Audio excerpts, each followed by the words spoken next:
The following program is closed captioned for the thinking impaired. Let's tidy up this tangle of film by putting it on a reel. Here is a motion picture film, 1,000 feet, 16,000 separate photographs. Welcome, everybody, to the official space section of the chart. What's the truth? You can't handle the truth. Sir, you're out of order. I know it. I show Ladies and gentlemen, welcome order. back to the Real Debaters podcast. I am Michael, I'm Rob Strachan. and we're back for you, listener, just for you, and you, And you. And you.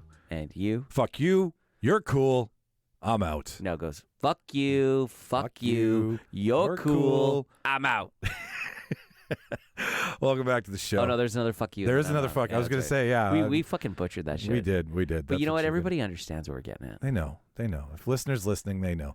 And if thank you haven't seen Half Baked, then fuck you. Just Yeah. kidding. You Go could- see it. It's really good. You could call me a master of the custodial arts or a janitor and be a dick about it.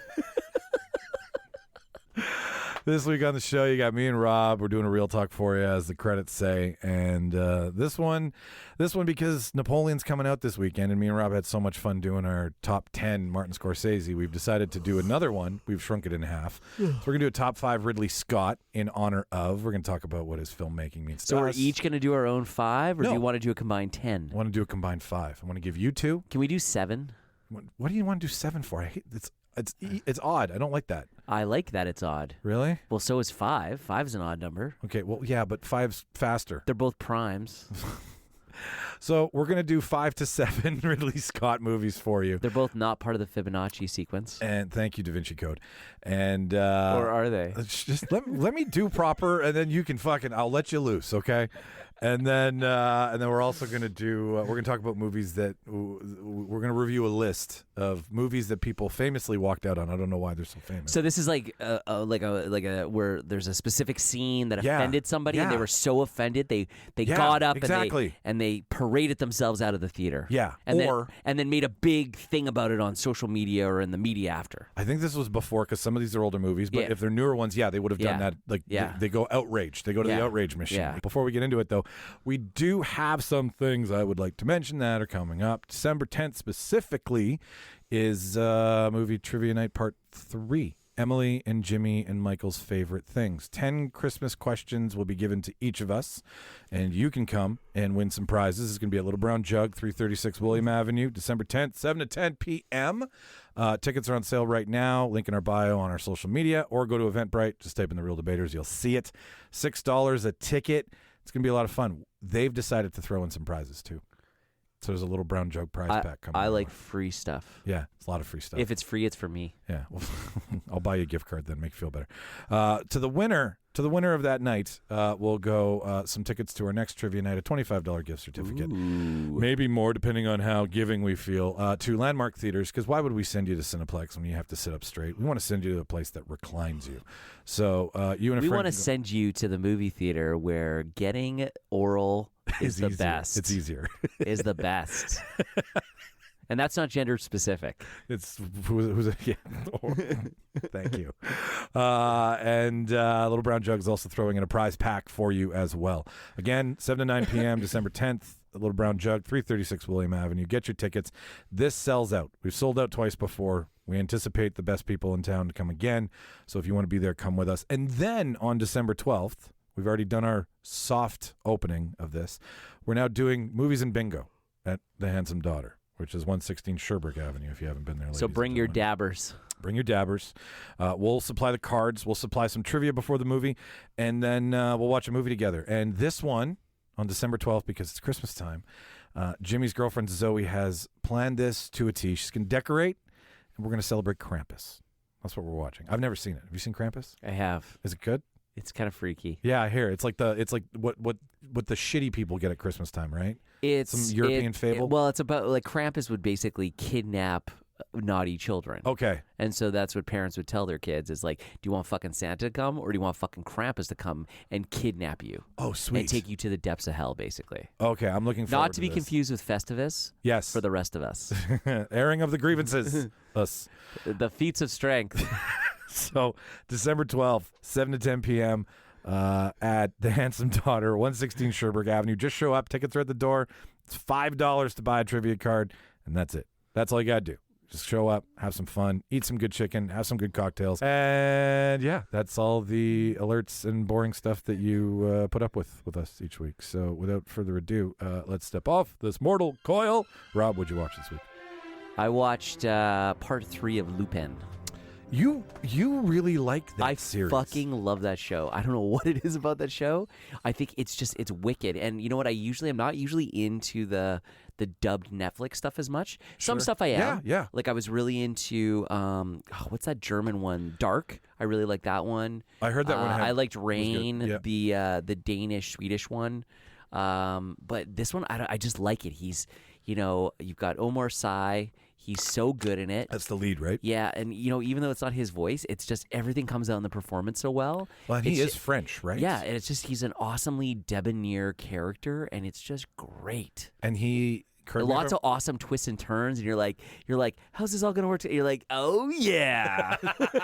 I saw him in Burnt. He played a sous chef in Burnt with Bradley Cooper. He did, and I love his French accent. And he's what's that movie with Kevin Hart and Malcolm in the Middle? I'm brain farting right now. Oh, the one where he's in a wheelchair. He becomes a paraplegic, yes. and the guy basically helps him, and he kind of doesn't like poor people or black people, and he's feeling sorry for himself, and he kind of comes around. And yes. All that. So the original of that was a French movie, and Omar Sy plays the Kevin Hart role.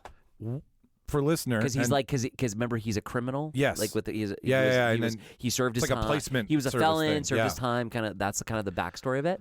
I don't think he's racist. I think he doesn't like him because he's a criminal or ex-con. Yeah, because Brian, if I remember, it's been a while since I've seen that movie, so I'm probably remembering. Cranston's character's got his nose up at society. Yeah, and he's feeling sorry for himself because of what happened, because he was like a fucking. But he was also a fucking asshole in real life, and I think he comes to realize how shitty he was. Anyway, coming of age tale. Yeah, totally. Heist is about bank robberies? Lupin. He's the gentleman. He's the gentleman robber. So he's a thief, right? Thief in the night. But he's he does different lots of different disguises. But he's a super suave gentleman, and it's all about if James Bond was a thief. It's just fucking good, man. It's just good caper stuff, and it's well played, and it's in Paris, so it's very and they go sexy and classy, but then it shows the dark, gross underworld of Paris, and so it's showing all sides of it, and it's just there's so much history there, and it's just I don't know, I like it. I like it. Yeah, I get it. It looks good. Yeah, you should watch it. I do like a good caper. Yeah. Right. Are we talking art heist, bank heist? Yeah, art heist. He robs a Black Pearl, and then there's history to some of the robberies that he's doing, and in the third one, he goes back to try to steal the thing that was the only robbery that didn't go well for him, and he almost got caught, and you know what I mean. So it's his Shelby Mustang from Gone in 60 Seconds. And there's lots of exactly, and there's lots of flashbacks to when he was a teenager. Okay, and part of the reason why he is what he is today and how his relationship is today is based on these previous experiences and that kind of thing. And some characters from the past come back and haunt him in the future and causes issues. That's what season 3 is about. That's what season 3 is about. But there's super cool stuff in season 2, and it's great. Have they done a visit of his past in the other 2 seasons? Oh, absolutely. Yeah, okay. yeah. All right. Yeah, they revisited each season. They do flashbacks. Omar Sy. Yeah, man. Okay. Yeah, he was also Bishop in one of the X-Men movies. Really? Yeah, man. Oh, I got to go back and really take a look at that. Yeah, I can check to see which movie it was, which one it was. Yeah, no. That's yeah. Let me check I'll get on that, Jamie. One day we'll pay somebody to do that, or just entice them and be like, "You're really cool. You should come help us out." Okay, so that movie that was the original that the remake is called the Intouchables. Intouchables. Okay. And then the X-Men movie he was in was X-Men: Day of Futures Past. Oh, okay, the one that I really didn't like. That's the one with what's his face in it, right? Sweet fuck. Elliot Page is in that one. Elliot, but when he was Ellen Page. Yes, no, it's the guy who he was also in Jurassic World. The guy who plays Poe in Star Wars. Oscar Isaac is in that one, if I'm not mistaken. Oh, yes, I think he is. Yeah, that's the one I couldn't get down with. Who can? That said, though, is it like Ocean's 11 type heists? Is it National Treasure type heist? A little bit like lots of gadgets. No, not lots of gadgets, but like costumes, and he's just so fucking confident. Cat burglar. And he just goes exactly. So it's kind of like a little bit like the Pink Panther, but without the slapstick. Sure. Okay. Does that make sense? Like if everything went to plan. It went to plan properly, and he was less Mr. Bean and more James Bond. How's that? Is that good? Is that a good way to put it? I think you may have me turning it on after you leave tonight. I think everyone should watch this show. And there's 3 parts. There's 6 episodes each part. Oh, that's easy. And I think the episodes are 45 to 55 minutes long. I love it. And they're not too long, but they're long enough. And it ends, and then you're just like, fuck, I want more. Give me more, Caper. And then but they've been good about it. They've been coming out about every 6 months. Yeah, no, and you're the only you mentioned it a year and a half ago. I remember you sitting right there and telling me about it, and just kind of slipped by me. All right, I'll go next on one. I got to bring it up here. It's this new documentary on Netflix. What's it called? Twin Flame. Okay, what's Have you it heard about this? No, I haven't. Okay, elaborate. Is it about twins? Yeah, escaping twin flame. I'm pulling it up here right now. Sorry, listener. Is it got some fucked up thing happens in their childhood? No, well, no. So, all right. So you know how like every cult that's happened has happened to like the boomer generation or our generation. It hasn't there hasn't been much in the last, say, 20 years of like interesting weird cults. Like Scientology's been around for a while. What are you talking about? There was that one Nexium. You're right. Okay. With the girl remember the girl that was in Smallville? Good point. Thank you. And I did watch that documentary. I'm fucking so dumb. Like that's pretty recent. Like that's like 8 years ago. It is. It's within the last 10 for sure. Yeah. Okay, so this is one of those, right? It's a new age cult. There is this couple. I kind of want to join a cult, actually. You might want to join this one. Well, you've already got your twin flame, as they would say. Yeah. But okay, so they believe. But if you're going to be in a cult, you want to be running the cult. You want to be at the front, not the back of that. It's kind of like multi-level marketing. You want to get in early, and you want to eat first, not last. Like Human Centipede. Yeah. I'm fine. So someone's melting my ass. It's coming in me and it's going out the back. Okay, so escaping twin flames, very Nexium-like, very cult-like, run by this couple who believe that everyone has a twin flame, a passionate love in your life that you are meant to see, meant to meet, and you have such a deep level of attraction. It goes beyond lust and beyond physical attraction. It's just they're meant to be together. But they sell you on who your twin flame is supposed to be. And you pay to become better at becoming someone who could find a twin flame. It's very Scientology based, where the more you pay, the more you learn. But eventually these people, I'm only halfway through it. I've only been introduced to the characters. I don't know what these characters really have done. But what I have seen so far is that the 2 leaders of the cult believe, Jeff is one of them, and his wife, believe that no matter who you're in love with, you need to be with them. And you need to find a way to be with them, and then you need to share with a group how you're finding a way to be with them. So much, in fact, that this one woman had very stalker-ish. This one woman had a restraining order put against her, and her advice was, restraining orders aren't real, quote unquote. It's fucking fucked, Rob. It is so fucked. It is, and the problem is it's happening to. Is there fuckboys in it? I'm sure some at some point. And these main characters, like on a scale of hotness, are they like a 7? No. Are they very unattractive? They're not even a combined 7. Wow. I might have trouble watching it. The guy... Does that make me shallow? No, it doesn't. It makes you interested.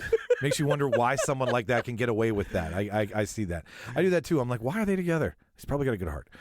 I immediately go to the guy, right? But anyway, so what ends up happening in the first episode, and Shauna had to turn it off. It was just pissing her off too much. Yeah. Because she's like, you guys are fucking idiots. Are you getting secondhand embarrassment when you're watching it? Not at all. Okay. I'm in. I'm locked in. I don't. Was she getting that? Oh, she like I can't. If I get too much secondhand embarrassment when I watch them, I'm just like, fuck this. It's awkward. It's not worth my time and commitment. Like there's not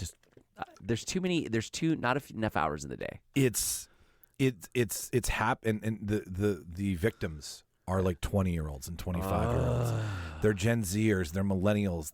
They're lost in a sea of boomer mistakes, and they're trying to find love. Maybe some people on the spectrum. Yes, but here's how people with a lot of depression issues because of social media. You know where the hook is in any cult, right? Where they get you. They usually get you when you're weak, or when you need something. Yeah, they get you, or you're lost or vulnerable. Yeah. They get you when you've just broken up with the love of your life. They get you right at that. Or who you think is the love of your life. And then who they tell you the love of your life should be. Yeah. Like some people. Especially if you're like 17 or 18. There's a podcast about this too, but some people have been like, okay, well, who's my twin flame? And they're like, that woman. And you're like, I'm not gay. They're like, no, that's your twin flame. And they'd be like, okay, I guess I got to be gay. And then they believe it. They fucking believe that these two people are emotional gurus and can convince anybody on the planet to be with anybody. And how do they know? How do they measure that person's your twin flame? They have a Zoom meeting, and everybody goes in the Zoom meeting, and Jeff and his wife preach to everybody and tell you what you need to do to find your twin flame, to invoke the same feelings in them as you have for them. Yeah, but that could be fucking random. Just watch it. It'll drive you nuts. Drive you absolutely nuts. Because as a, and you hear what if Jeff and his wife just want to fuck with somebody and they just go, that's where I think this is going. Like, Sean is like, I'm out.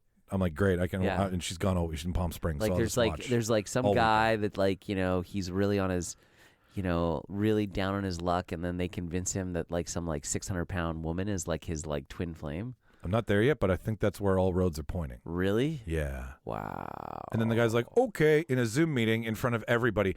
And then the whole point is to reach harmonious love or harmonious kinship. They have names for it. It's almost like every a cult. fucked up, like arranged marriage type situation. It's very Western arranged marriage by two cult leaders. No, it's very. It sounds very like woke, gender bending kind of fucked. It's fucked up. It's so many fucked up shades of fuck. It's so fucked. But here's what bothers me about this. I think I'm a pretty knowledgeable guy. Like I know when I'm. You're like a solid 7. Right. I agree with you 100% on that. I can be duped, but like not to the point of this. Like you could trick me into That's not a knowledge thing. That's you're better than that, I'd say. Like, you know, engaging somebody, that's reading humans and reading a situation. That's totally different. That's a totally different skill set. When I feel that the wool's coming down over my forehead, your spidey sense goes. My spidey sense goes off. Yeah. I don't understand. And these people say the same thing. Well, anybody could fall for this. No. Not anybody. Stop trying to conflate that the rest of society is like you. Yeah. You were lost. You were lonely. You were needy. And someone came around and told you that they could fix a thing. Especially that type of cult, you know. And that's this isn't a mind virus on one of the big religions kind of styles. Which is a totally different thing. It's totally different. It's about love and emotion and kinship and connection and stuff like that. 3 episodes. It's on Netflix. It's got a podcast that goes even deeper on this stuff. Jeff is very multi-level marketer. Okay. Jeff is like door-to-door salesman. Jeff is like he's and how old is he? Like in his 40s? Mid-20s. Oh, he's young. Mid to late 20s in this, I think. Wow. He's a fucking baby, dude. And when did this all get broken up? They don't really have a lot of background in it. They're just introducing you to the people who have been affected. Okay. And this is just like a 2-hour documentary? Yeah, but 2.5. Or is it a series? It's 3 episodes. 40 minutes an episode. Okay. I give it a solid 8 out of 10 plenty of fishes. Like 8 out of 10 Tinders, because that's where these people should be fucking going. Yeah. Right? Like they're just, and it's 8 out of 10 Dianetics classes. 8 out of 10 readings. 8 out of 10 Thetans. Phaetons or whatever they call them. Phaetons or Phaeton, yeah. So, yeah, it outrages you because you're just like, you're a fucking idiot. You're a fucking idiot. You're a fucking idiot. 8 L. Ron Hubbard offices. 8. So, you know when you go to the Scientology, have you ever been to the Scientology places? I've walked by it and I've never walked in. Have you ever actually gone in? I've wanted to. Okay, so I have.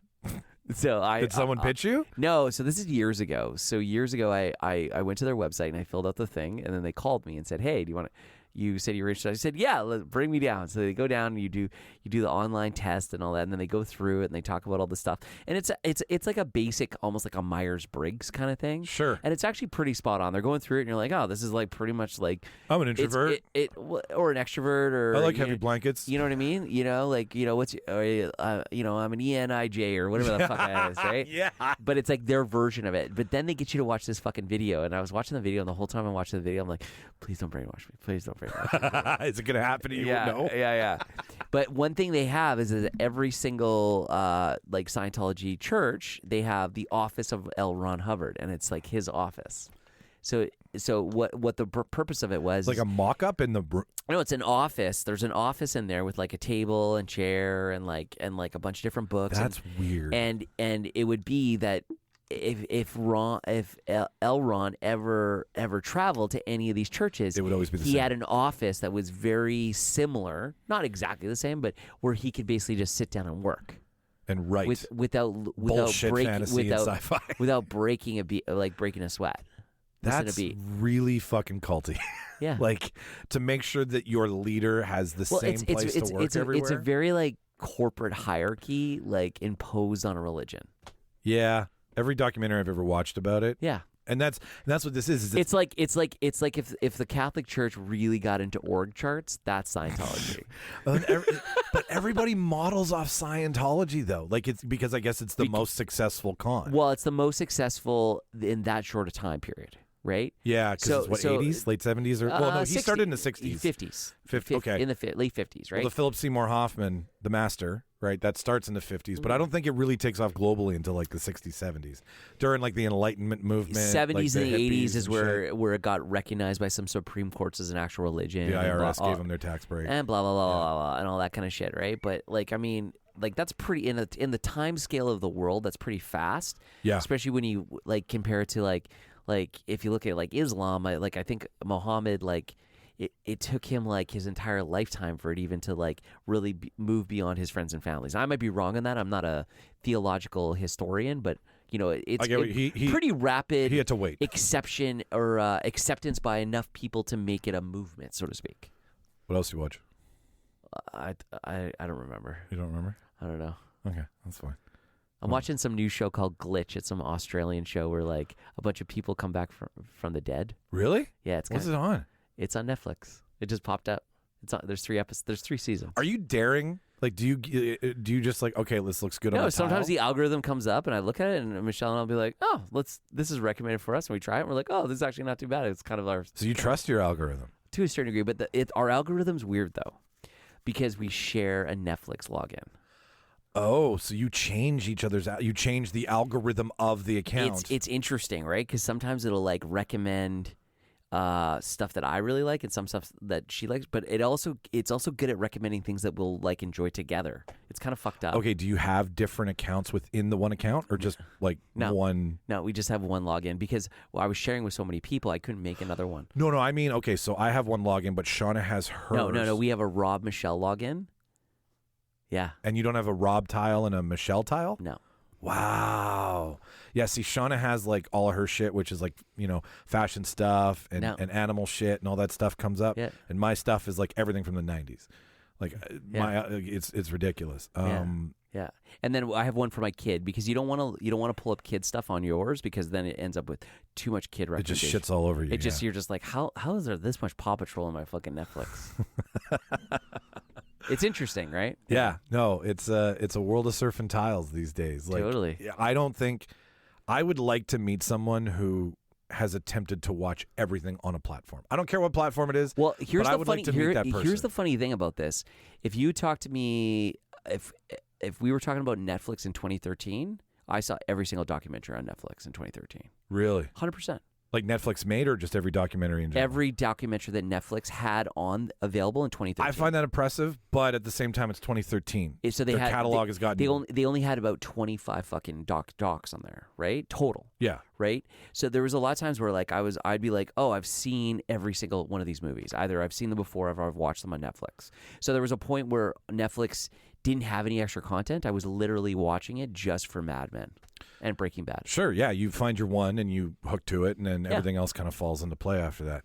I was going to tell you, I read an article with... Actually, that was probably 2011, 2012. Sure. You'll like this. I read an article with, not Benicio del Toro, who's the director, Spanish director. Oh, Guillermo del Toro. It was Guillermo del Toro, Christopher Nolan, and somebody else. Oh, they're talking about the physical media. Mm-hmm. See that closet right behind you? Dude, I told you, I talked about this 2 fucking years ago. I know you did. That streamers, that they will start making changes, just like when they will remove it from the world. Just like when they re-released E.T. on Blu-ray and they changed terrorist to hobo. Yeah. Right? So that's an example. And that's a small change, right? Now, But having the original version of that, what Nolan said resonated with me, and most shit that he says resonates with me because can you find the new Willow series on Disney Plus right now? It's gone. Nope, they took it off. It's gone forever, though, because here's what's in tandem with that. Best Buy has just said we're phasing out Blu-rays corporately. In store. Yeah, you're still going to be able to buy them online and stuff, but they are realizing that there's no point anymore. They will still probably bring out a couple small releases from time to time. Is the my big guess. one, yeah, the big releases. They don't even carry a lot in store anyway. No. I think that's the U.S. So in the U.S., I think they still have a dedicated section to it. In Canada, they have like one rolling rack with a couple of things and a couple of dump ins, and then they bring out a couple of the newest releases in 4K. The dump in Walmart and the dump in at Best Buy. But what I was going to say to you was anyway. He said that to collect, you are part of a curation of keeping physical media alive. It's like owning a book. It is. When burning books was a thing in a place in the world, well, it's fucking making a comeback. Also, not everything is available on a streaming service. So the other night I said to Micheal, I said, hey, do you want to watch Stardust? She's like, yeah, I love that movie. And I was like, cool. So I went on the app and I pulled it up, and the only place I could get it was paying $5 to buy it on Apple Plus. Sure. So it was on any streaming service, and I have them all except for Paramount, right? Yep. And I couldn't even watch it. All my Blu-rays are packed and they're in the pod because I'm moving. So I couldn't even fucking pull it up. But I own that disc. So most of the time, like if I know it's a disc I own and we go, hey, I just go upstairs and I grab it. I know. Right? It's fucking brilliant, dude. And I throw out my Blu-ray player, good to go. I'm going to Grant Park tomorrow. Yeah. Grant Park Mall. Yeah. There's a dude in there who sells. Yeah. And I'm going to furnish the fuck out of that closet, and I'm going to start collecting again. I'm going to go spend about $300-400 tomorrow. Wow. And I'm going to. I didn't realize, it didn't hit me, and I've heard you say it countless times, and I've heard my car at work say it countless times. For everybody who collects, that there is just something about having it, and it finally resonated me with, it's like, if you have it and no one else does, and they want to watch it, you are curating a library with everyone else who collects, and you're keeping a thing alive. Have you read Fahrenheit 451? No, but I've heard. Have you seen the movies? Or the adaptations? What the fuck? It was what's his face? Creed, right? That's the latest one. Yeah, that's the newest one. But is that so the one basically the premise behind Fahrenheit 451 is in the future, the only book that you're allowed to read is the Bible and Moby Dick. And every other book What a combination. So firefighters aren't actually there to fight fires. They're actually there to go destroy books. And they go around and find caches of books and destroy them. But there's this underground group. Glad you said cash, by the way. It's not cachet. Anybody out there? It's not cachet. Cash. Go on. Cash. It's kind of like how you'd say caulk or cock. I prefer cock. I know you do. Yeah, I put my cock all over my bathroom last I week. bet you do, you cunning linguist. Go on. So there's groups of these people, and what they do is a person will memorize an entire book. I heard that. Oh, yeah. Word That's for their word. job, to keep it. Yeah. Or they remember this part of a book, right? And then or there might be somebody in there so good they can remember multiple books. It's kind of like the Book of Eli with Denzel Washington. That's what I was thinking. Where he knows the entire Bible, and they think he has the Bible on him. They buried the lead in that movie, because at the end of the movie, you're like, well, what book is it? What book is it? What book is it? And then he starts to read chapter 1, verse 1, Genesis, and you're like, are you kidding me, man? Well, it was pretty obvious. I thought I missed it. You missed it? I missed it the whole time. Yeah. But I went into that, no trailer, no nothing, no. But it was cool too, because the version of the Bible that he had was in fucking Braille. That's right. Who was the bad guy in that? Gary Oldman. That's right. Good old Gary. Anyways, I just wanted to tell you that I'm going to start collecting again. That's awesome. And I'm excited to do it. I need to downsize mine a little bit. Well, if you're looking to offload. Yeah, because there's some stuff I want to get rid of. I'll keep your collection alive. And there's some other ones that I want. There's some that I'm missing that I really want. Yeah, no, like some blue steels, and like I want to get into like hard finds and blue steels and originals and stuff. Like I'm going to be going like on steel box, you mean? Sorry, steel box, not blue steel. Yeah, I have a lot of steel boxes. And I was like, Zoolander? Okay. I can't turn left today, ladies and gentlemen. Well, you should have Zoolander. It's a fucking classic. It is. But you don't have Zoolander too. No, nobody had. No, I have my pops of Zoolander, but I don't. Rob, my mom threw out my DVDs, dude. Like, she threw out everything when I left. What? Yeah, she Well, I'll tell. What the fuck is wrong with your mom? Well, Simpsons. I mean, She wouldn't let you watch Simpsons. She threw your. Who do you throw? Like she threw them away, like in the garbage. She didn't even donate them. I wasn't a good person at the time, so let's just Okay. leave it at that. All right. I deserve to have my DVDs. All thrown right, out. that's fair. That's fair. You But want- I just feel like it's so wasteful. I don't disagree with you. I feel like she should have at least given it to Salvation Army. Listener, if you've been listening to the show as long as we've been making it, you know that my mother has stopped me from doing certain things in my life. I love the fucking woman. It was her birthday yesterday, so don't think that I Happy think birthday, Mike's mom. I Thank don't know you. your first name. this is Margot. Happy birthday, Margot.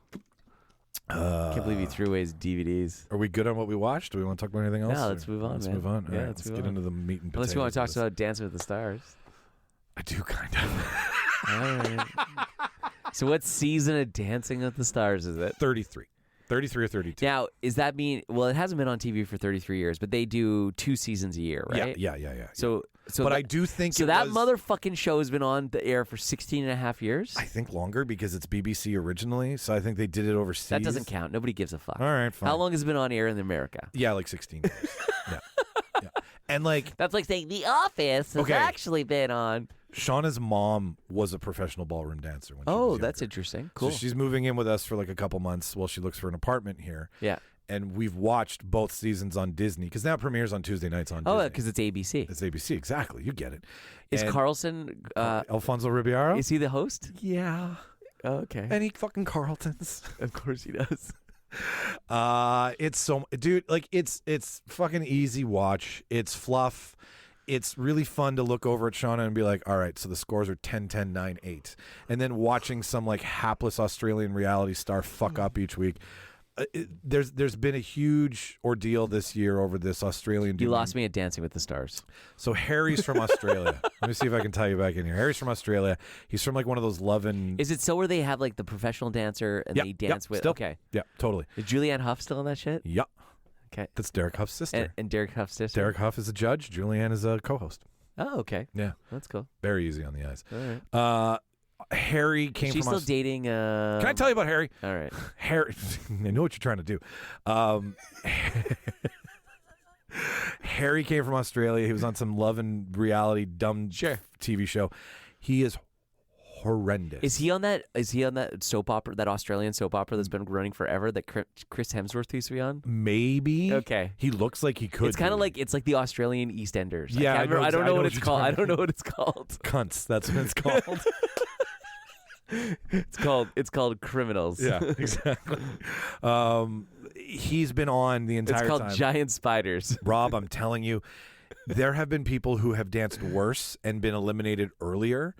It is clear and evident that the Disney producers got paid to keep this guy on. Like, he was a tree trunk. The girl he was with, who was paired with, brand new 18-year-old, like, up-and-coming dancer, she would just swing around him. Who is this guy? Harry Childs. Harry... And he's the Australian guy? He's the Australian guy. He's been causing so much fucking havoc on the show. Each week, people have been trying to get him off. Finally, the Taylor Swift night, which was Tuesday night, motherfucker danced Was Taylor so bad. Swift on there? No, she couldn't show up. She's on tour. She's too busy. Yeah, but they did like She's too big a deal. they went from original record all the way to like eras and Taylor Swift now and stuff, and played all the songs. Yeah. It's enjoyable. My shout outs for anybody who's watching besides Rob, it's between Sochi Gomez from Doctor Strange 2. She played the girl running around in the time slippage with him, and Ariana, fuck, she's from Vanderpump Rules. She was the chick who was cheated on, and everybody was losing their mind publicly for a minute. And I hate everything that you're talking about right now. I know, but the listener doesn't. So just put up with it for 30 more seconds. But my call is Jason Mraz. The singer Jason Mraz and Sochi Gomez will be in the final of Dancing with the Stars. I'm saying it here right now. And I can't wait to be right. And then maybe one day Rob will watch it. Shauna hated it. Shauna fucking hated it. I've watched a couple of like scenes a couple times. Like, it's a fucking terrible show, dude. It's, I'm not saying it's great. I'm saying it's useful. I'm saying it's like something... I remember watching it a couple times when I had a girlfriend that watched it, or maybe I was at like my parents' house and like it happened to be on or something. Like, but like I mean, let me put it this way: I never set my PVR to record that shit. No. Okay, and I just looked at the time. I'll quit bombarding you with it. But Jason Mraz is going to win, ladies and gentlemen. That's all I'm going to say. Anyway, so as we mentioned, Ridley Scott's Napoleon is out this weekend, and I've already heard some early reviews. I know some people have gone to see it. We'll get into that in a second. But Ridley Scott, bless that grouchy, crotchety old 70-year-old man. He has been making films for a very he's long time. 80 almost. Is he almost 80? I think so. Let's check. Let's IMDb that bitch. So while he IMDs the age of Ridley Scott, Napoleon is out. He's eaten a lot of shit for picking British actors to play French actors who attack the British in a movie. Who gives a fuck? It's a big epic war movie from Ridley Scott that's out again. It looks it looks like a modern day Gladiator. I'm excited to see like the Waterloo scenes and that kind of stuff, man. I just want to see cannonballs. I want to see sword fighting. I want to see I want to see the shit that doesn't even He was born in 37. 37, 97, that's 60, 70. Holy shit. He's like 80. He's almost 90. Yeah, man. He's like Clint Eastwood old. Yeah, but is he throwing chairs at people and yelling at them for no reason? No, he was yelling at the chair. Yeah, that's what that was. Yeah, like Clint Eastwood Clint Eastwood's really old. Clint Eastwood was born in 1930. So, as we did with Martin Scorsese last time, we talked a little bit about when we first met the man's work, what it meant to us, where we were when we watched that movie. So we'll start with you, Rob. What was your first Ridley Scott movie? My first Ridley Scott movie is probably...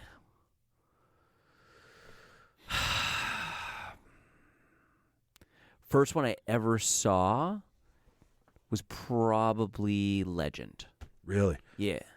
I would have been 5 or 6 probably. Like Tim Curry as the devil, right? Yeah. Tom Cruise is the I'll put it up on is the the screen. elf. Is the boy. And it's like you couldn't be more fantasy if you tried, right? Like it's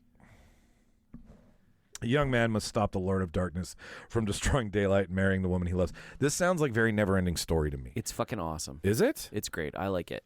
And there's like fucking unicorns in it and shit. What's Tom Cruise like as an actor in this? Because this is... I liked it, but again, I saw it as a kid, right? So I just remember it being very cool, and I remember, and I liked Tom Cruise when I was a little kid. Sure. And we all fell for the man. And I've always liked fantasy. So it's just, and I know it's a movie that didn't do well for him and all that kind of good stuff. Yeah, I would have been about 6 when I saw this. It's got a 30 for a Metascore. Like, I mean, I look at this as a cult classic. He hasn't made a lot of cult classics. Yeah. Every one of his movies are amazing. Yeah. But like this is something that resides in like the B movie cult classic world, the film festival world where you program shit and bring people in. But that would be the first one that I remember seeing. The one that is probably the most standout for me from my childhood is Blade Runner. Yeah. Because that is probably my father's favorite movie. I think it's everybody's father of the time. Like that. Like I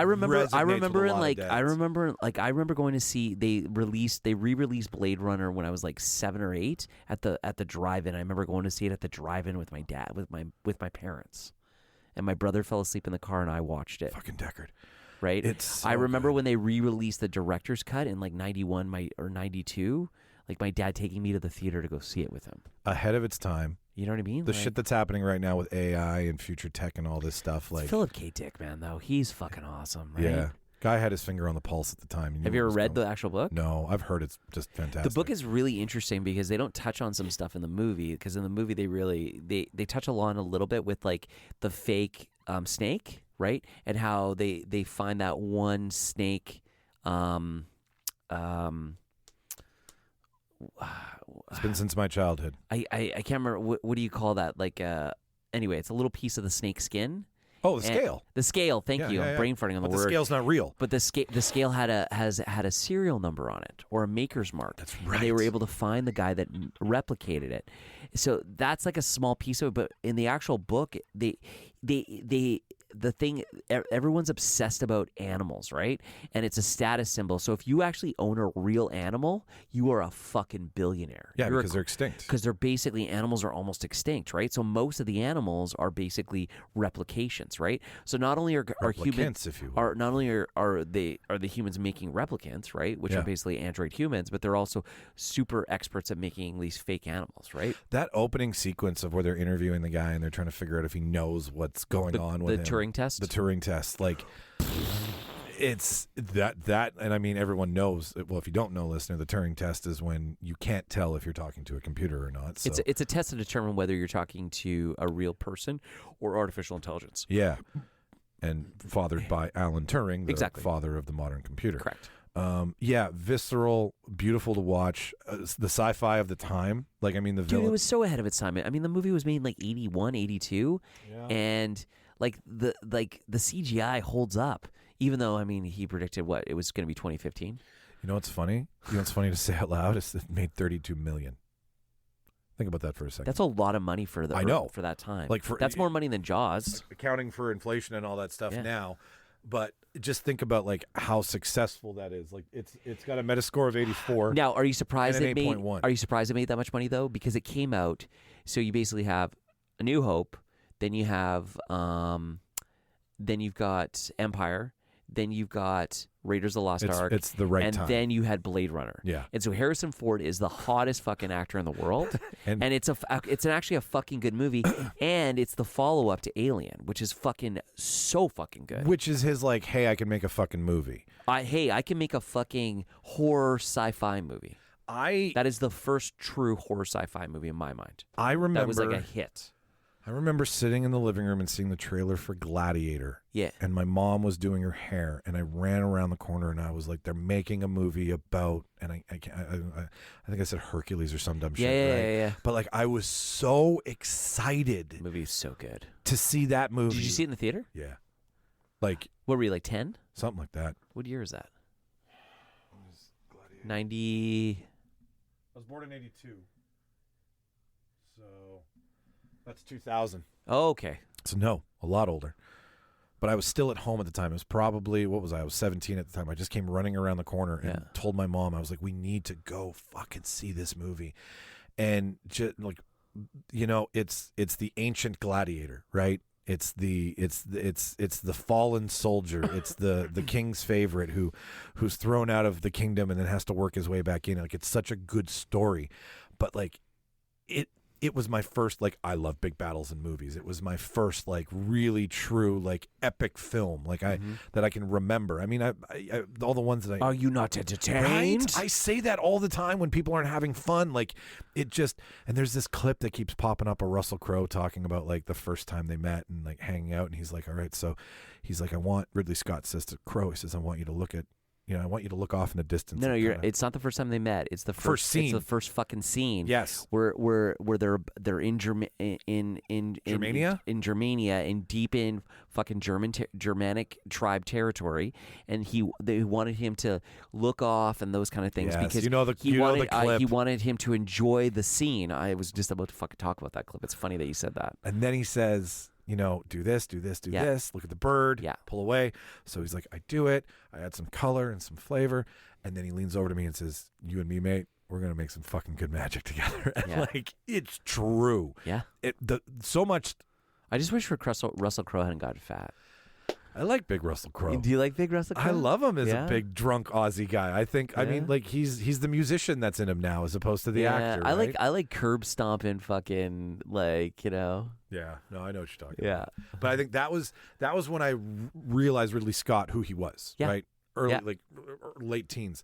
Then I went backwards to Alien, and then I went backwards to Blade Runner and stuff like that, and really got into it. But like that's when I was like, okay, this is a fucking filmmaker, right? How long did it take you to? And this is just a sidebar. Sure. How long did it take you to realize that that Ridley Scott and Tony Scott are brothers, and that Tony Scott did like fucking True Romance and fucking Top Gun and all this kind of stuff? Unstoppable. Like, were you just like, what the? Like, I remember when I remember when I found that out, and I was like, what the fuck? Yeah. Anyway, probably around the same time that I realized that he made Thelma and Louise. Did he make Thunder?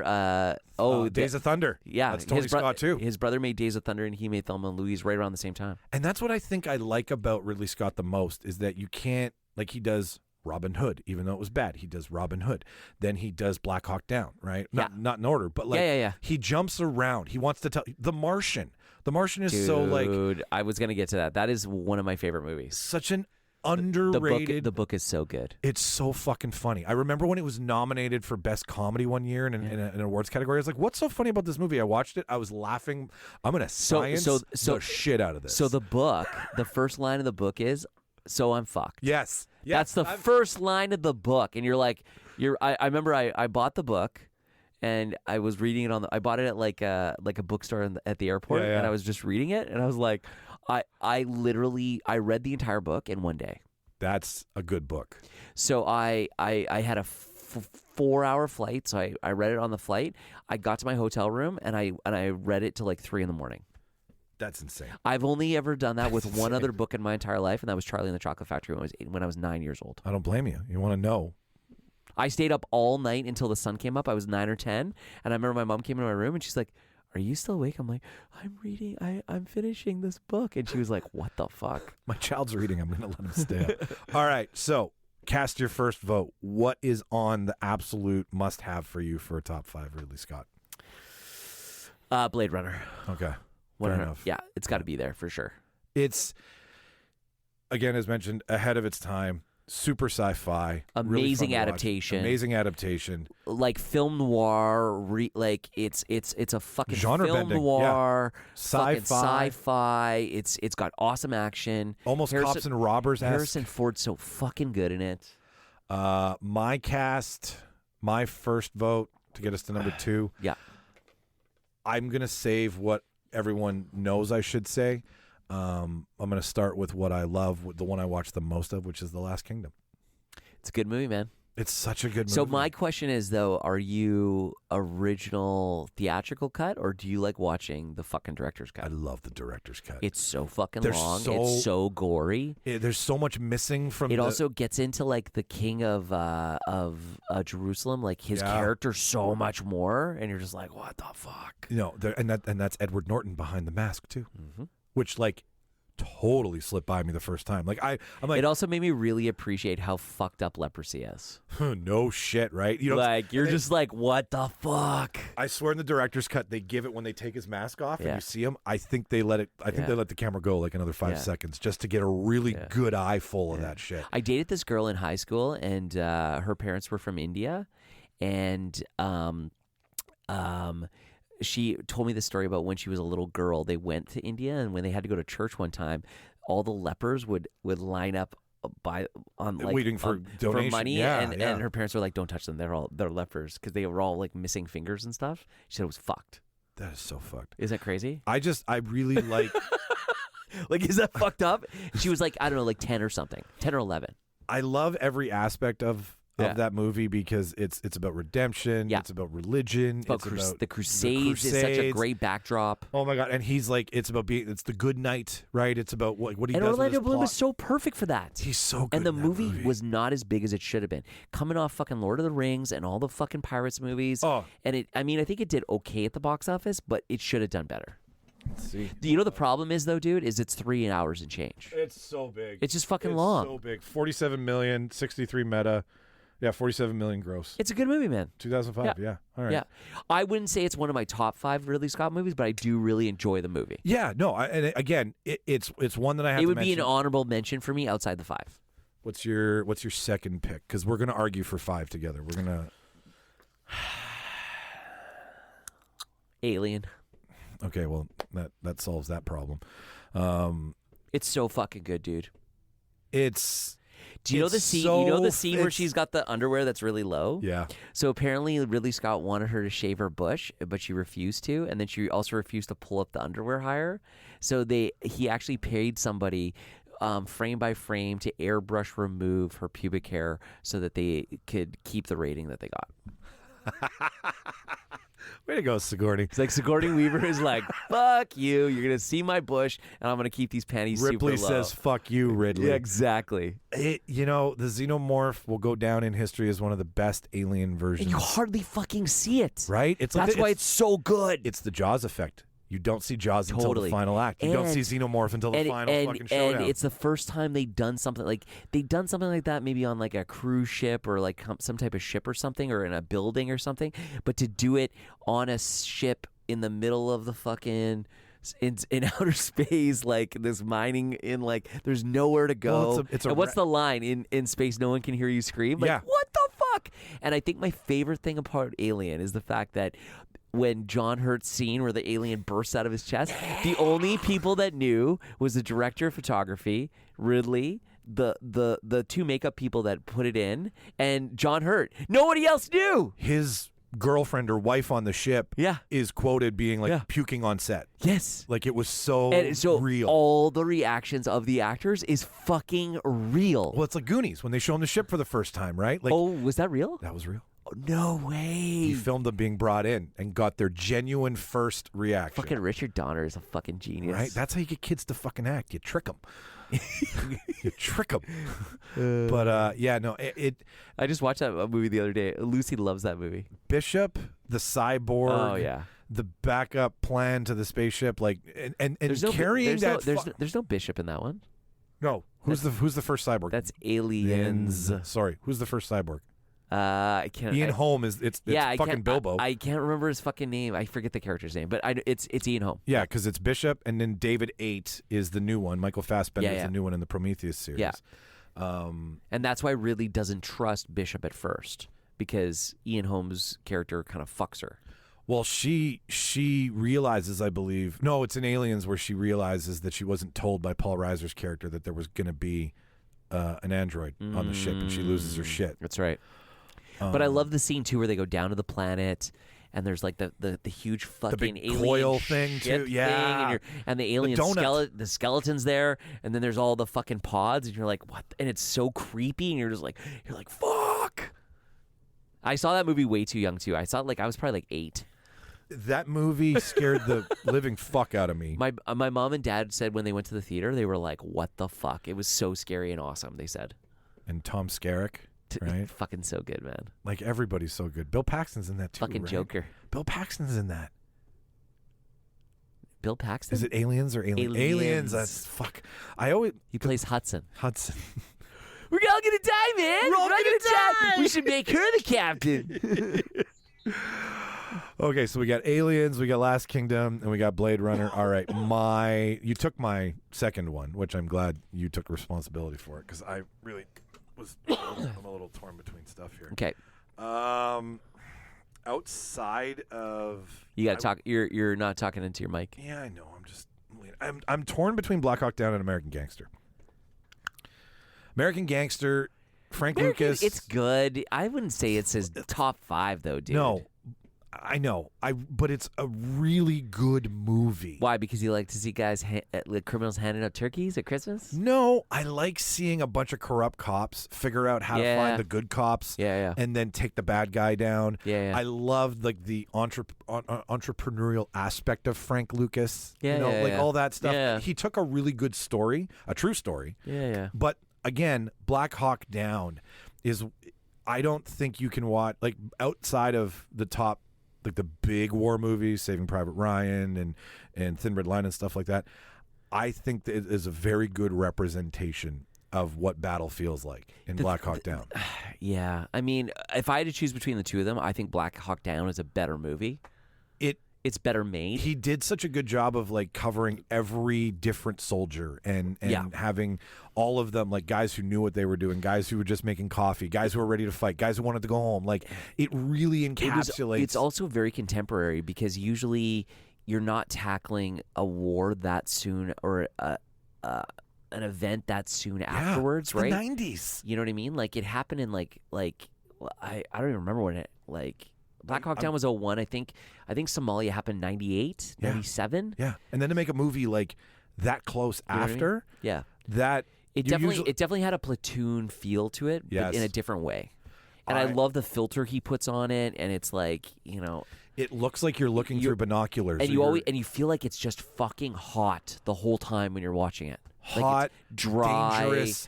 You're just and you're dirty and you're just fucking miserable. The weapons in it, how they're you feel like you're humping along with these soldiers. Totally. He really takes you into that. So I'm going to go Black Hawk Down for my second pick. Okay.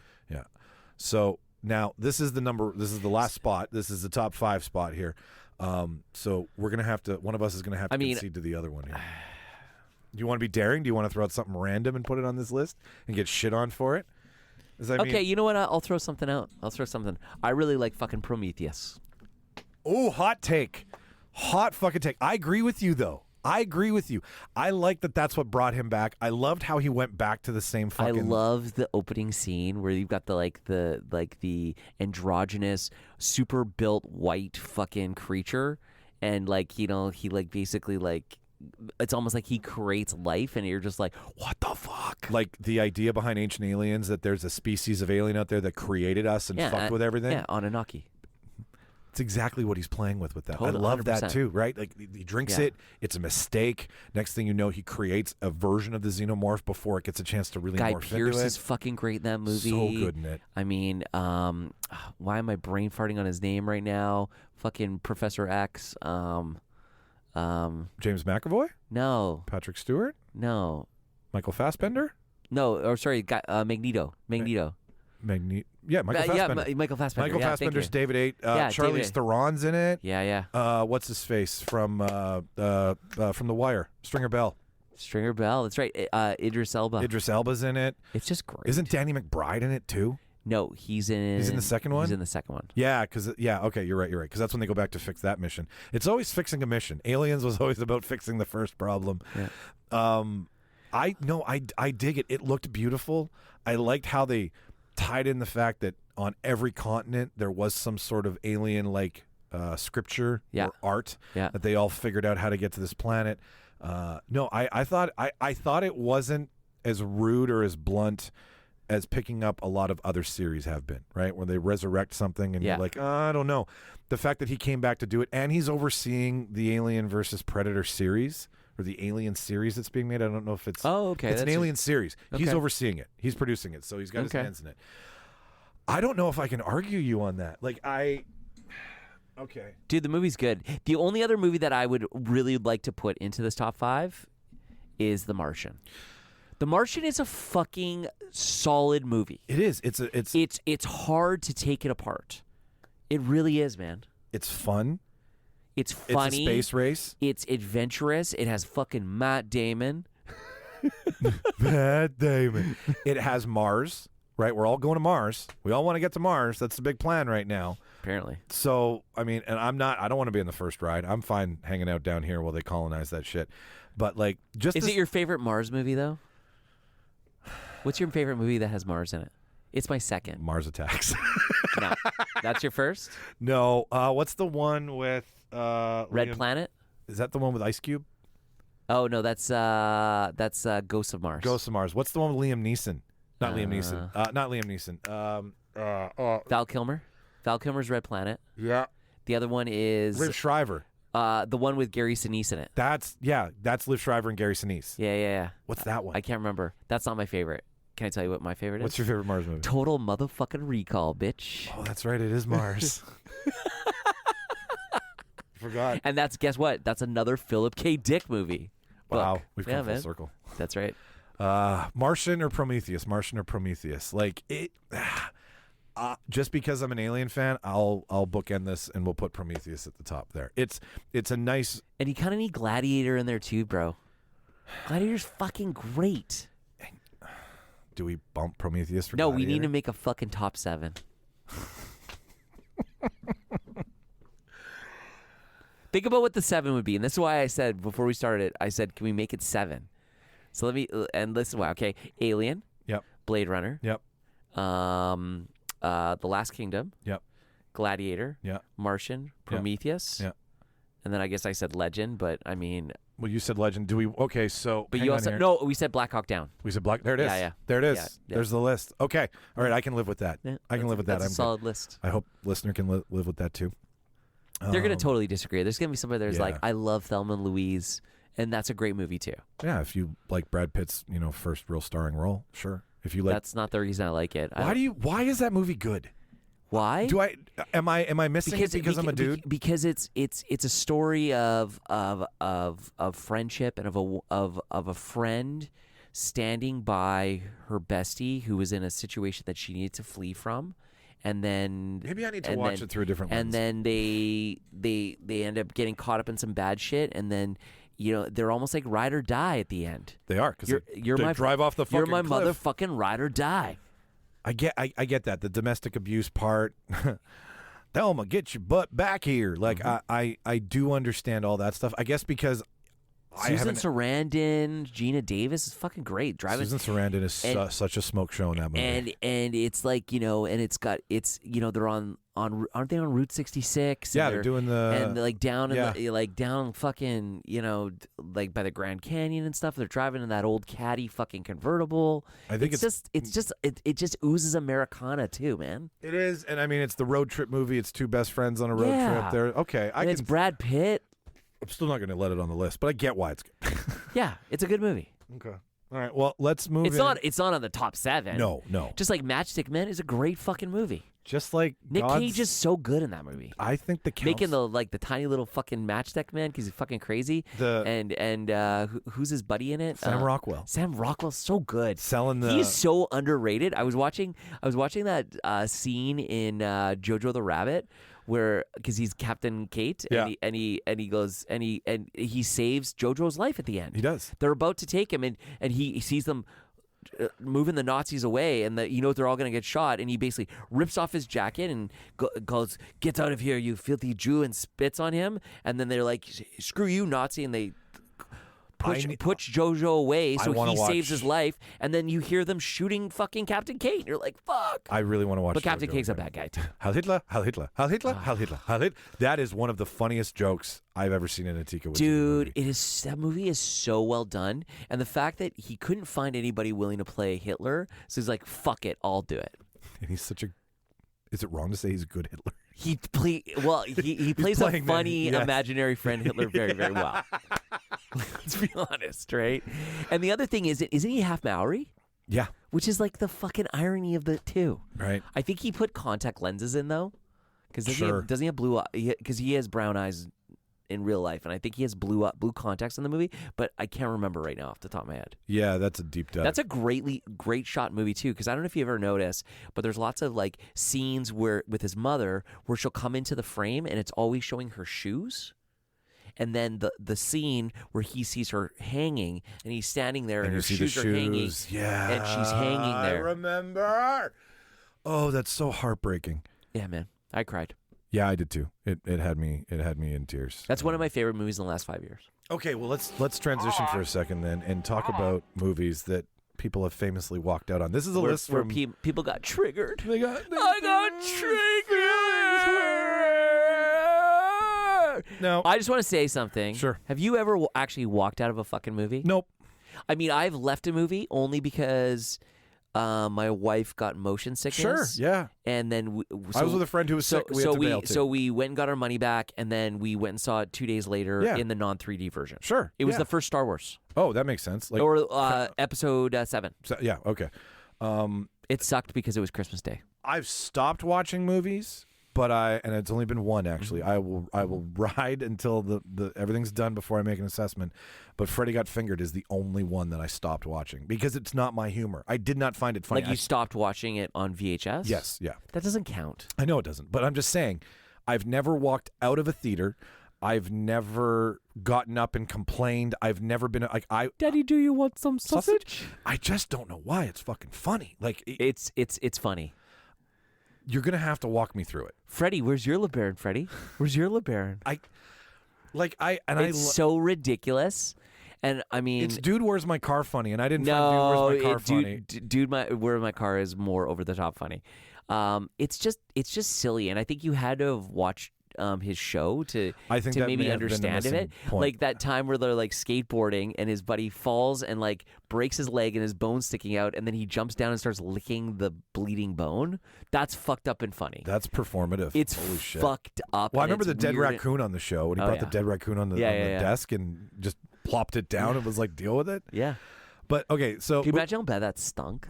Like apparently I think it was like rotting in there for like a month. Doesn't surprise me. Yeah. Okay, so let's watch this. Yeah. So I've actually never walked out of a movie where I was just like, fuck this. I've always just soldiered through the whole thing. So have I. And even The Postman. I almost left like 6 times. I went to what the hell did I go to? Closer. in the theater. That's Julia Roberts, Jude Law. Okay, Natalie Portman, Clive Owen. yeah. The love triangle. The one. love triangle one, and like that one's not that terrible. No, it's not terrible. But when you go in not knowing that it's about relationships and cheating, and you take a first date to it, and you're sitting there and you're like, this is the wrong content for this evening. Even at that point, I would have been like, we should have walked out. I didn't. I was like, let's ride this out. Let's see. Let's experience it. You can't shit on it until you've experienced the whole thing. Yeah, that's fair. So these are some movies on a list from MovieWeb. We're not going to do them all. We're just going to do some of them. I don't understand this first one. That's what bothers me. So here. what was the reasoning? Okay, so before Deadpool was released in theaters, Ryan Reynolds warned parents that it was not going to be a typical family-friendly movie. Well, it was rated R. What the fuck I did know. you think? If there's anything to know about Wade Wilson, Deadpool, it says he does whatever it comes to mind. He does not hold anything back. So when parents brought their young children, that is on you, parents. That is on the fucking parent. That's why there is a rating system. And at the end of the day, if it's rated fucking R and you have kids under 10, there's probably going to be something that isn't really appropriate for them.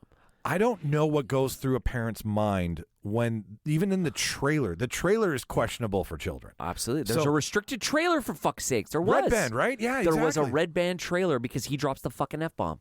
And that was one of the first ones they ever did because we thought it was awesome. I don't know how to feel bad for you. Fuck those parents. Yeah, no. Be a better parent. If you walked That's out like the parent that buys their 8-year-old fucking GTA. But here's a question I'll ask for you.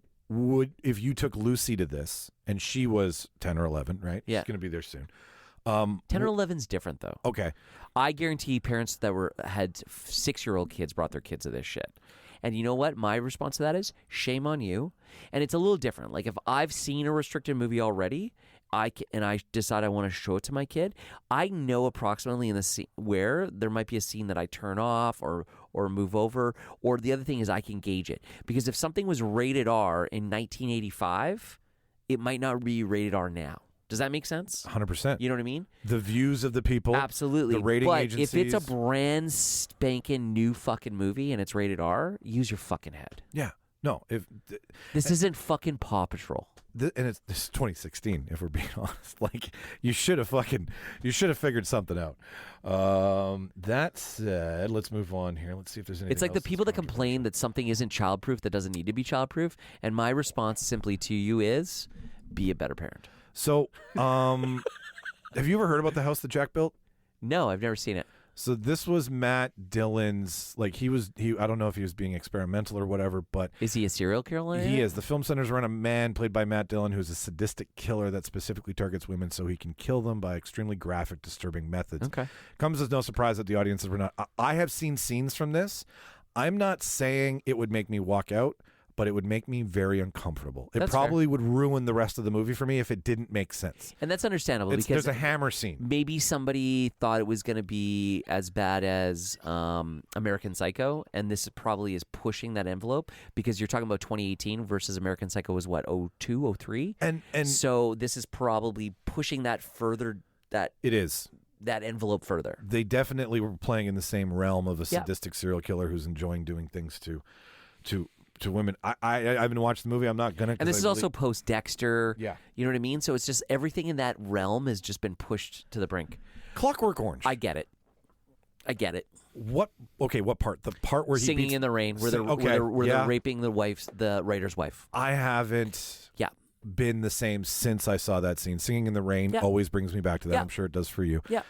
I can respect that as well too. It is a hard scene to watch when they cut off the fucking the shirt and their nipple, their tits sticking out and down below, and then the camera angle of the old man freaking out while it's happening, and he's like grinding his teeth, like you feel you're there. Yeah, and they kick him in the face, like it's a pretty fucking brutal scene. But again, it's supposed to be, it's about the whole theme of that book is ultra violence, and it's trying to paint that. The contrast, and it's brutal, and it's supposed to be brutal. And the thing is, the fucking trailer for this movie alludes to that. Oh, so it's not surprising you in theater at all. Watch the trailer for this movie, and it's intense, it's crazy, and it shows you that there's going to be some shit that's fucking going to push the envelope. This movie was also in the early 70s, and this was when cinema was really hitting a dark stride. Oh, yeah. And the movies in the 70s are unfucking real because of that. There was no guardrails. Absolutely.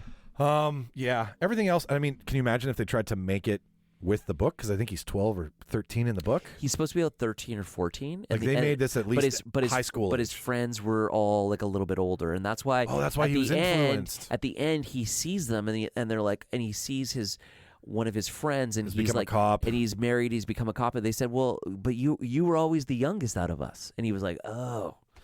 I mean, really, A Clockwork Orange is a coming-of-age story. Oh, it very much is. I love it. Right. It's just in a fucking near-future dystopian world. Do you want some Maloko? Okay, I'm sorry if you can't stand watching an ear get cut off, but Reservoir Dogs is not something you get up and walk out of. It's too much of a. There's too much of a build-up. There's too much happening between just two characters to want to walk away, spite that fucking ultra-violent scene. Again. The trailer was out. Now, when I saw this movie, I was like, 13, 14. Yeah. I didn't see it in the theater. I saw it on tape. We saw a trailer for it before another movie, and then the next day we went to the movie store and we rented it, and it was fucking unreal. Oh God, it's one of the best cop and robber movies. But ever. I can see why there might be somebody that's triggered, because at that time that pushed the severity of ultraviolence really to the limit. Did it? Dude, putting the gun in his fucking mouth and the tension of that situation, and Tim Roth is fucking bleeding out the whole fucking time with the gut wound and stuff. It's pretty. Yeah, I guess I could take you for a And the ride. whole scene is fucking white on purpose. Yeah. The scene is white. The inside of the fucking car is white. Like it's it accents the blood. It makes it look more so violent. I get it. But again, you need to gauge things a little bit before you go in to see them. But you also have to remember, back then, you couldn't just go on the internet and pull up a trailer. No, you really. It's a different world, right? Have you seen Swiss Army Man? Yes. Find me. I mean, it's weird. The boner scene? Like when he's riding him? Yeah, it's kind of like a man porpoise? It's kind of fucked up, some of it. Or is it fucked up when he's trying to recreate like the movie scene in the bus? Like I'm trying to like. I mean, I would say this is an absurdist comedy. It's awkward. It's awkward, but it's not walk out. No, it's not. Like, do you want to find out if it's all in his imagination, or do you want to? Can I tell you why people walked out of this? This is my thoughts. It's because you have Harry Potter in it. So people went to see this because they were like, "Oh my God, I love Daniel Radcliffe. I love Harry Potter." And they were thinking it was going to be something like that. But this is so far away from Harry Potter. Like, this is 2016. But people don't think that way, bro. Most people don't pay attention to cinema. So in their mind, they're like, "Oh, Daniel Radcliffe is Harry Potter. This is going to be a fun indie movie," and I get it. Yeah, I it's one of my favorite absurdist comedies. I enjoy that. Like, Paul Dano can do no wrong in my eyes. The guy, I went and saw Dumb Money. Okay. And it's almost like he just sat on YouTube and watched how like low-end content creators make channels, because he was such a believable like little guy on YouTube trying to get people to pay attention to him. He did such a good job at it. So like, well, he's a character actor. That's what I like about him. He is. I think he's the new Sam Rockwell. He's not as handsome though. No. And can't dance as good as Sam. No. So fucking Sam's dance in Iron Man. It's so good. It's so good. Okay, last one on this list, and then we'll move on to some news bits here. I get The Exorcist. I can see this one. I get it. You got to remember at the time. 73. And the other thing is like, think about how much more religious society was 50 years ago. Oh, totally. And, it really pushed the envelope for a lot of Catholics that probably went and saw this. The puke scene. The cross scene. Like, dude, there's some... The spider scene. There's some fucking heavy shit in this. The turning the head scene. But can we both agree that Max von Sydow is fucking dope? He's the shit. Like, the power of Christ compels you. Compels you. Compels you. No, it fucking falling down those fucking famous stairs in Boston. Oh God, the movie's so dark. It's so good. It will forever be in my. I want to watch. I want to watch it. It's so good. It's so good. I think I might put it on after. Yeah. Just as background, noise. All right. Well, there's your list, listener. We'll throw it up in the show notes for you if you want to look at it after. There's been some news this week. What's the news? So one of the news articles I pulled was from Hollywood Reporter. Tim Burton has no plans for a Nightmare Before Christmas prequels, sequels, or reboots. The filmmaker shut down the idea in a recent interview, saying, "I've done all that shit right. I don't want that to happen to this. But Disney owns the rights. Do you think he has no say in it? I think he must have something in his contract with it. Because, I mean, there's that reoccurring story arc with all of his movies from Frankenweenie to, you know what I mean? Where, you know that theory, right? Coraline. No, that's all the same universe? That the kid from Frankenweenie is Jack? Yeah. Really? Yeah. Oh, that's interesting. I didn't know because the ghost is like a little dog and Oh. Frankenweenie's a ghost dog in Nightmare Before Christmas. Wow. Holy Oogie and Boogie. I think there's like 4 or 5 of them, and they all. I can't remember. I read about it, and I was like, huh, oh. This is a great movie, though. I only ever watched it once when I was like a teenager, and I was kind of like, wasn't really into it. But since now I've got a kid, we watch this on a fairly regular basis, and I've really learned how great of a movie it truly is. I actually I didn't appreciate it for what it was at that time because I thought I was maybe too old for it. Story aside, animation alone. The story's fucking solid. I know. But story aside, visually stunning, right? Like 3 to 4 years to make this thing. Was that long? Yeah. With the stop motion? That makes sense. I think Guillermo del Toro took 2 years on Pinocchio for Netflix, and that's now. So can you imagine back then when he made this? And like, it's not a Tim Burton directed by. It's a Tim Burton production. Oh, he produced it? He just produced it. Oh, I thought he directed it. No, and then Danny Elfman singing instead of the guy who played him. Like, there's so many behind the scene things on this one that like This all fell is into place. Halloween. This is Halloween. I have a Halloween. Nightmare Before Halloween. Christmas chess set. This is Halloween.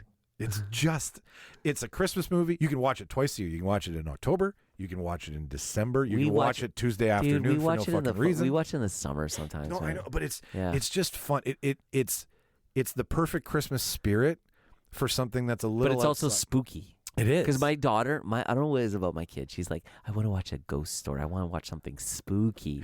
And I'm like, can we just watch Nightmare Before Christmas? She's like, yes. Talking about the R-rated stuff with Deadpool, this allows you to go to a theater, enjoy something that's artistic, while at the same time the kid's sitting there being like, more Oogie Boogie, more Oogie Boogie. But it's still kind of spooky. Yeah. And I don't know what it is. A lot of kids like to be like, they like kind of like the creepy kind of spooky, but you can't go too There's far. no jump scares. It's just weird. I can tell you, I know my kid is going to love The Lost Boys. She's a little young still. Yeah. Right? But when she gets there. Yeah, like and sometimes she'll be Kiefer. Like sometimes she'll be like, "Daddy, can you put on like spooky music?" So I always put on that one song from the Lost Boys soundtrack. I think I know the one you're talking about. You take a look at it. Yeah. For Tim Burton, it's got the organ in it. I think I heard him say in another article, he's like, "Get off my lawn." When it came to this, like, it's disgusting because "Cry Little Sister." That song. "Cry Little Sister." Yeah. I am starting to see, like, I'm up for anything. I'll go see anything. If it's a sequel, fine, I'll put up with it. But like, I'm excited about Beetlejuice too. I'm so excited about Beetlejuice too. Like the fact that the whole cast is being reprised. The whole gang. They're all there. Like, fuck, man. Like, Michael Keaton deserves to just be bigger than he is. He really does. He's so fucking great. He's so good at whatever he does. He's the founder. He's the guy who made McDonald's, and he's Beetlejuice. He's Mr. Mom. He's Mr. Mom. He's Multiplicity, right? He's Batman, right? Like, he's like, who is this guy? What was the movie that he's in where the car company and they're all the engineers, they get laid off and they get rehired? The Japanese come and buy the car. Fuck, I know. It's so fucking funny. It's good. Anyway, I'm just starting to see that you're not only pissing off the people who've made it because you're stepping on their legacy. Yeah. Right? Like, we're only going to remember the last thing we see. So we're going to remember Nightmare Before Christmas. Most of the times, a sequel to something that is so iconic always falls on its flat. Like, think about all the sequels that have been bad. Like, think of one of your favorite comedies of all time. Mine is Anchorman. And Anchorman 2 is so bad. Dumb and Dumber 2 was like that too. Dumb and Dumber 2 is bad. Zoolander 2 is bad. Like, it's just... Well, it's like they're banking on the nostalgia for the parents, and then they're trying to incorporate the kids into this thing, and they're thinking that a dad will want to take his daughter or his son. Like, you can't make a sequel to Hot Tub Time Machine. No. It's Great White Buffalo. It's fucking perfect. Great White Buffalo. Great White Buffalo. But what happened in Cincinnati? But I'm starting to see it's. Would you like a Chernobyl? That's a Chernobyl. Are you Hunter S. Thompson? That's what, but like it's like the Terminator. Well, what's amazing is John Cusack was friends with Hunter S. Thompson, so that joke like that breaks into real Really? life. Oh yeah, him and they were tight. John Cusack and Hunter S. Thompson and Johnny Depp. Johnny Depp was too. Like Johnny Depp, like Lived with the man. He had to get in there though. At first, Hunter S. Thompson was like, "Fuck you." So Johnny Depp actually paid for his funeral, eh? Yeah, he blasted him off into Yeah, space. yeah. Yeah. Because I guess Hunter S. had run out of money by that point. My point is that it's insulting not only to the creator, but it's insulting to your audience that you're thinking that you can keep going back to the same well over and over and over again. And now we're saturated with like, let's reboot everything. I was game for reboots and remixes and restarts. I was fine with it when they first started because I was like, okay, I'm going to get a dose of medicine that I like the way it goes down. I know it. Name I'm a good familiar, reboot in the last 15 years. I can't. Think about how excited were you about Conan the Barbarian reboot? Because you're like, Jason Momoa can fucking do this? Terrible. I wasn't. I knew it was going to flop. The first 15 minutes, though, that opening scene with the young Conan where they're like running and they've got to keep the robin eggs, that's the fucking dopest scene, and then it goes to shit. Another one, Total Recall, has a great fucking opening of the new one. Oh, Colin Farrell, yeah. Goes to shit. It's too programmed. Right, Mm-hmm. You want a program like that? Mm-hmm. Run a film festival. Make original fucking stories. Totally. Anyways. Or build something adjacent to it within the universe, like a fucking Rogue One. Like a Rogue One. Rogue One is perfect. Perfect. That is actually a perfect fucking movie. And the fact. I love any movie where there's an embrace at the end as the two get obliterated from the world. Well, and at the end, they turn into pink dust. They finally showed you how evil Vader was in the end of that movie. Yeah. That and like it literally is like and it ties in very well with the Obi-Wan series. Right into New Hope, right? Yeah. Like you're literally dovetailing right into New Hope. Last bit of news before we And it fixes a plot hole. Which one? I don't know. Okay. Last bit of news before we go. This is a thing now. The SAG strike's over. Everybody's back to work. They did have to make some concessions. I talked about this in the last episode. What was the concession? Well, I haven't really looked into this. So there isn't. I don't know if a full set of. So they get some royalties from streaming, but not on the par of what it used to be. Nowhere near the theater deals, right? But the reality is stuff is shared so crazily across so many platforms. You can't expect the same cut. Yeah. It's when the studio isn't making the same amount of money. It all has to be proportional. And I agree with you on that. Yeah. And I think they came to that understanding too. So that's great. They met with a 90-day window of original release. Hitting certain metrics increases your payout. Perfect. So it's encouraging anybody who's on a streaming show or a streaming movie to share the word and get it out there and promote it so that more people watch it so that you make more money on the back end, right? That's fair. So that's that. The AI stuff is dark and weird and is very Black Mirror. The terminology is natural performance versus digital performance. I agree with that. And I mean, Matthew Modine. How's that going to work? Can I have a question with that, though? How does that work on a movie like Avatar or a movie like King Kong? Or a movie like Planet of the Apes? Or how does that work with Andy Serkis and Serkis when he played fucking Gollum? How does that work? Those deals are already in place because he's impersonating, I believe, where the digital likeness is you're Rob Strachan. If you're still like the actor and you're acting, even though you've got the little dots on your face and stuff, and then they're adding things overlaid. That's fine. But it's still your body motions and your speech and that's your CGI and they're analyzing your facial expression and then. I'll give you an example. Layering CGI on that, that's exempt from that? That's not considered a digital. I don't know. The full ratification of it, I think, is out mid-December. Is the digital more like a situation like, okay, so have you ever seen the Lord of the Rings animated movie? Yeah. So they actually, what they did is they filmed guys doing fight scenes and then overlaid it's not that. Animation over top of it. Is that kind of what the digital is like? So you could have a person who just like does a scene and then they would overlay Bruce Willis's face and likeness on that. No. So Because he did sell his digital rights. he did, yeah. So did Howie Mandel Really? to a Chinese company that builds holograms, so he can do comedy from his house. Steps into a booth, hologram boots up. Can we get Monsters 2 then? I would fucking love an over the shoulder boulder holder if I could get my hands on some nachos under the bed. No, what it is if Rob Strachan Yeah. is hired to play a part. Okay. And I film Rob Strachan playing that part. Well, now I've got Rob Strachan as himself. If I take Rob Strachan, who is as that actor, and then I go and put you into another movie that you are not working in, that is your digital likeness. But use your digital likeness. That is what it is. So you get a piece of that.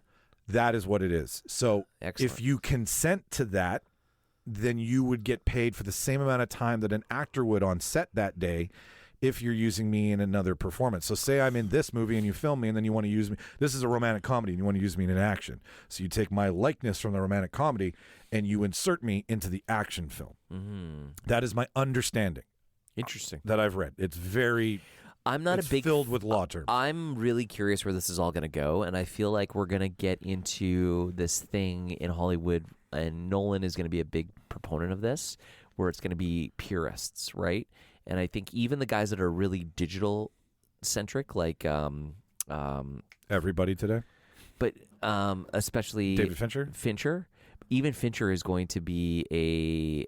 Well, I think Fincher still falls into the purist form. He's going to be a digital photography. He likes digital photography, but he's going to be a purist when it comes to acting and Yes. using actors and those kind of Francis things. Ford Coppola, Ridley Scott. And I feel like that. I just worry that this AI thing is just going to accelerate this. There's too much shit. Mhm. Like, remember when they would make? There'd be 150 movies a year. Yep. And I literally Now there's probably almost triple that. like there was a time where I watched every single movie that came out every year. Yep, I remember those days. 'Cause it was easy. There might be a handful that I would miss, but I would walk through. You could see everything you wanted to see. I would walk through a Blockbuster and I saw every main movie, and then they would have that section that was like the one-offs, and I'd seen almost every single movie there too. And then the special picks section. Like I'd seen it fucking all. Well, And then I worked at a video store for 6 months, and I watched everything that I'd missed. This whole conversation leads to it's Yeah. Thanksgiving Day weekend in Yeah. America right now, and so happy Thanksgiving everybody when you listen to this. Sorry for the lateness, but Disney released the House of the Mouse of the House. They released a Thanksgiving Day image with their characters in it: Mickey, Minnie, Goofy, Pluto, and it's AI as fuck. Like it is. It looks AI. It is AI. It is confirmed AI. And my question. It actually looks like if like Chinese pirators were Yeah. trying to like make something. That's what it looks like to me. It On a has computer from like 10 years ago. it just has a look to it that you could just tell that it's not that. It's not what you've been trained to look at by Disney, even in Pixar's purest form, which is just Are we high-end seeing animation. the Mandela effect? Just kidding. Oh yeah, but my problem is that if Disney's taking the lead, Yeah. then every other animation house is going to be like, well, Disney got away Yeah. with it, and that's the problem. Is that you would think that a company based on invention of animation, with using different cells layered over top of each other. If you go to Disneyland, you can go see how Walt did it, Yeah. and it's fucking insane how they came up with it. But at the same token, that's not practical. I think. No, I I'm think not saying there- we go I back think to that- flip I with think there's stills. a place for the AI in this, though. Is that if you can have an original artist kind of draw and show things, and basically have the AI fill it in by using that likeness, I think that's a powerful tool to Sure, that's the meeting of two minds. I can see lowering that, the yeah. cost of these animated movies Well, to make them better. I'm not saying we. But go I back feel to like we're almost stills. doing that already. It's just the AI is just gonna just it's gonna cut out a few more animators. I'm fine with an AI background, but when it comes to the primary characters, and even knowing that Mickey is now designed in a computer instead of somebody on an iPad, and they're trying to get the fine lines Yeah. down. They're making sure the eyebrows are right and the nose is right. Like this looks like a photocopied, Xeroxed attempt at a Disney idea. It's like he was made out of plastic. Yeah. And you put him in the microwave for a little bit and then took him Yeah, out. exactly. It Nah, doesn't. not really, It but- doesn't have that friendly animation that has It doesn't come have from it Disney. doesn't have a softness to it. It's missing something. It is, and I'm just like, if this is where we're at, like I love Disney, I'm a huge fan of Pixar, but like if this is where we're going, I might just have to go back to the VHS copies and stay out of the new shit. Steamboat Willie? Yeah, not that far back, but like the Rescuers Down Under and 101 Dalmatians, like the masterpiece classes, right? Like this, just like look at Goofy, look at him. It doesn't even like it looks. It looks like, when you go to like a Disney store and they've got like the plastic model of the character. Yeah. That's what it looks like. Yeah, it totally does. It does, and that's the thing is that a human goes, this doesn't look right. Also, Mickey seems too tall. Yeah, he's broad too. It's like a human. It's like a human with like a giant plastic Mickey head on it. Well, and what you don't get that's what it looks like. What you don't get with AI is, okay, so we plug in what we want, we hit enter, and it spits out what we want. And if we don't like it, we just hit that enter button again until we get something close enough. Yeah, it makes small iterations. With a human eye, somebody somewhere is feeling that this isn't right yet. Yeah. With a human eye, someone is going, we need to one more pack. Give me some more time, right? The computer program goes, I'm perfect, I'm infinite, and you've told me what you want, and now you're going to get that kicked right back out to you. Yeah. And you lose like a record.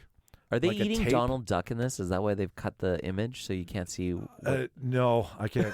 I don't know why they cut it. Like it's a whatever's cut looks like shit. It's kind of like that Donald Duck episode where he's eating a turkey, but he's a duck. And then he runs around with the turkey on his head. Yeah. Yeah, I know what you're talking about. Yeah. That's dark. Feeding a duck a turkey.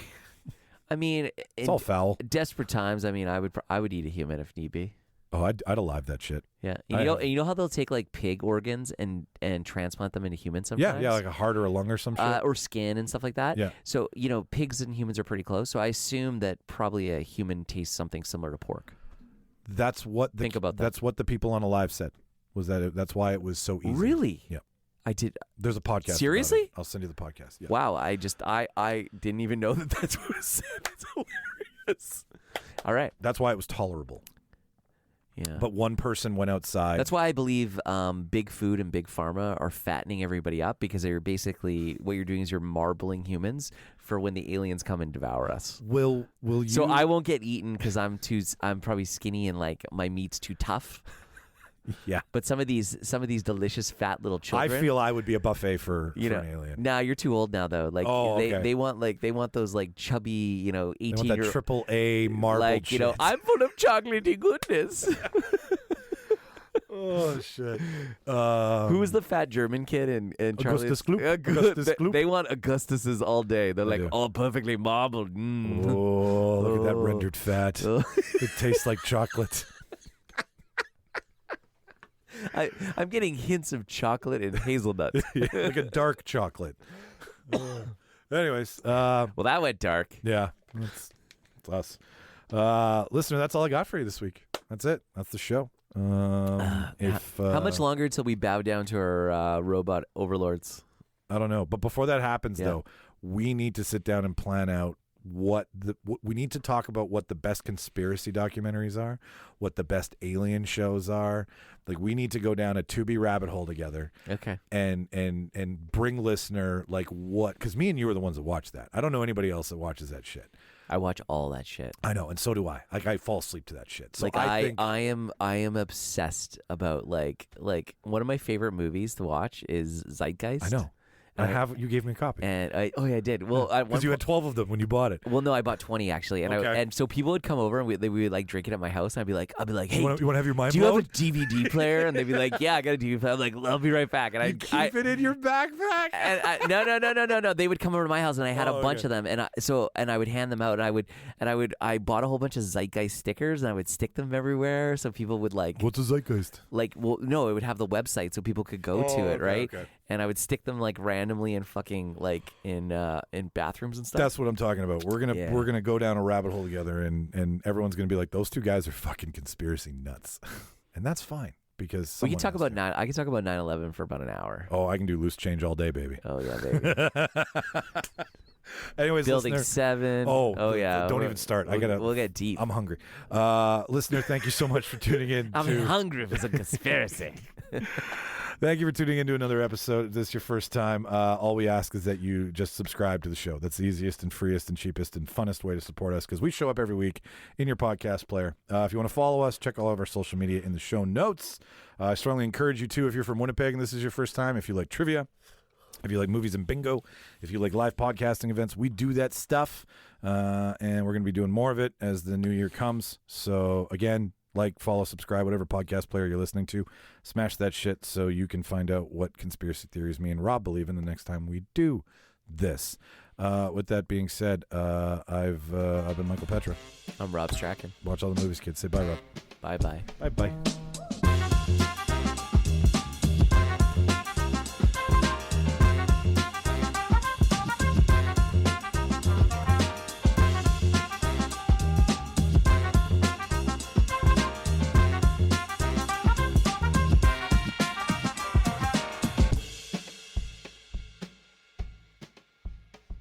If you have any problems, dial information. Thank you for calling.